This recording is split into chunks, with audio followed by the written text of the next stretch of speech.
Fams, di Yogyakarta ada kuliner melegenda yang proses pembuatannya masih tradisional. Masih pakai tenaga sapi, Fams. Wah! Di Desa Trimurti, Serandakan, Kabupaten Bantul, daerah istimewa Yogyakarta, pemandangan seperti ini sudah biasa. Setiap siang bukan jemuran baju yang memenuhi pekarangan, tapi jejeran mie letek yang sedang menanti panasnya sinar matahari. Mie letek menjadi salah satu dari sekian banyak kuliner khas Jogja yang berbahan dasar dari singkong. Sebelum diolah, tepung harus sudah direndam air dan didiamkan selama semalaman. Endapan dari rendaman tepung gaplek inilah yang kemudian digiling sampai halus. Nah, proses penggilingan ini yang paling ikonik, tanpa menggunakan tenaga mesin modern. Mie letek dibuat dengan tenaga besar dari sapi. Bahan utama mie letek lainnya ada tepung tapioka, supaya adonan gak sampai lengket. Semua digiling tetap pakai sapi. Meskipun pakai sapi, tenaga manusia tetap dibutuhkan. Adonan harus terus dibolak-balik supaya hasil gilingan bisa rata. Proses penggilingan yang pertama ini bisa berlangsung selama setengah sampai 1 jam lamanya. Setelah adonan kalis, pindahkan adonan untuk proses berikutnya.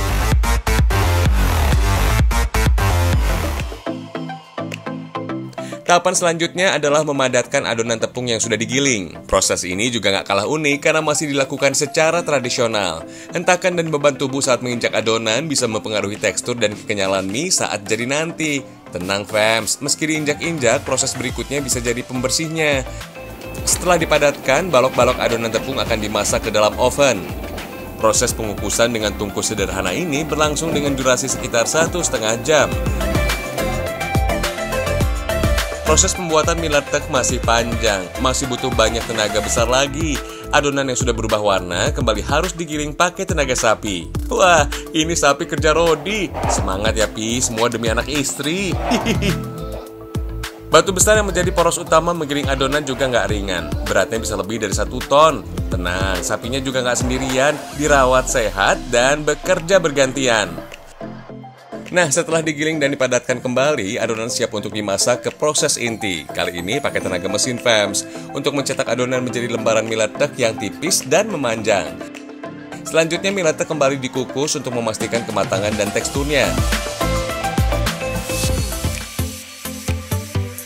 Oh iya, Fams, kisah mie letek di Bantul, Yogyakarta dimulai sejak tahun 1920-an. Seseorang berdarah Timur Tengah lah yang pertama kali mendirikan pabrik pembuatan mie letek di kota ini. Berangkat dari keprihatinan sulitnya kebutuhan pangan di masa itu, siapa sangka pabrik mie letek pertama menginspirasi banyak usaha sejenis bermunculan.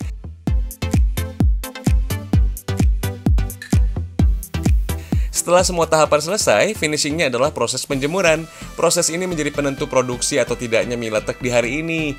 Kalau cuaca mendung, biasanya sih produksi mie letek akan diliburkan. Tapi kalau kondisi cuaca sedang baik, produksi mie letek rutin dibuat sekitar 5 hari sekali, Fams.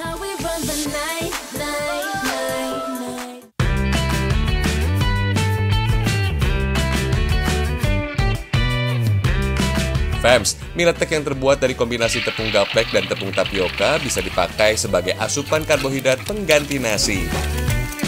Jadi nggak ada salahnya, Fams, buat kalian yang lagi diet nasi, memilih mie letek sebagai makanan pokok sehari-hari.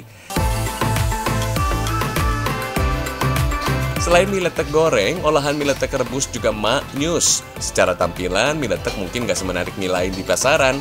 Maklum deh, Fams, dalam bahasa Jawa, letek emang berarti kotor alias kusam. Proses pembuatannya memang tanpa tambahan bahan pewarna sama sekali. Pada tahun 2019, mie letek ditetapkan sebagai warisan budaya tak benda oleh Kementerian Pendidikan dan Kebudayaan Republik Indonesia. Wah, keren ya!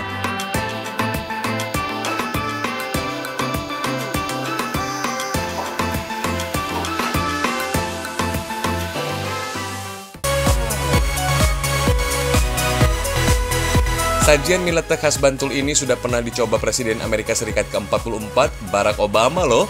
Saat itu beliau berkunjung ke Indonesia pada tahun 2017 lalu. Rumah makan inilah yang dikunjungi Barack Obama pada waktu itu. Lokasinya ada di Kecamatan Imogiri, Kabupaten Bantul, Yogyakarta.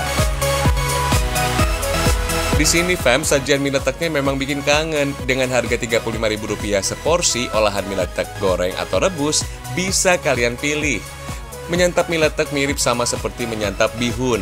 Kalau dari segi tekstur, mie letek sedikit lebih tebal dan lebih kenyal.